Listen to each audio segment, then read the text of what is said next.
Today, on our daily McGonagall, we will be reading one of his poems in honor of a particular individual. In this case, it's a tribute to Henry M. Stanley, the great African explorer. And here it is. Welcome, thrice welcome, to the city of Dundee, the great African explorer Henry M. Stanley, who went out to Africa, its wild regions to explore, and travelled o'er wild and lonely deserts, fatigued and footsore. And what he and his little band suffered will never be forgot, especially one in particular, Major Edmund Bartelot. Alas, the brave heroic officer by a savage was shot, the commandant of the rear column. Oh, hard has been his lot. Oh, think of noble Stanley and his gallant little band, all travelling through gloomy forests and devastated land, and suffering from all kinds of hardships under a burning sun. But the brave hero has been successful and the victory's won.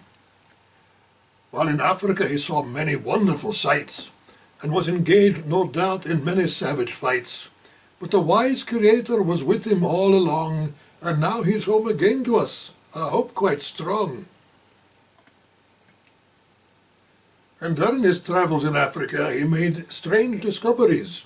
He discovered a dwarfish race of people called pygmies, were said to be the original natives of Africa, and when Stanley discovered them, he was struck with awe. One event in particular is most worthy to relate, how God preserved him from a very cruel fate. He and his officers were attacked while sailing their boat by the savages of Bombere, all eager to cut his throat. They seized him by the hair and tugged it without fear, while one of his men received a poke in the ribs with a spear.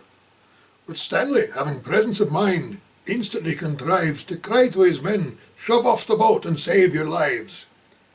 Then savages swarmed into 3 canoes very close by, and every bow was drawn while they savagely did cry. But then heroic Stanley quickly shot 2 of them dead. Then the savages were baffled and immediately fled. This incident is startling, but nevertheless true, and in midst of all dangers the Lord brought him through. Then welcome him, thrice welcome him right cheerfully, shouting, "Long live the great African explorer Henry M. Stanley." Therefore throw open the gates to the city of Dundee, and receive him with loud cheers 3 times 3. And sound your trumpets, and beat your drums, and play up, "See, the conquering hero comes." Well, I don't know if he actually conquered anything. And it strikes me as a little strange that McGonagall manages to get through this entire poem without once mentioning Dr. Livingstone, who was the whole point of the expedition, of course.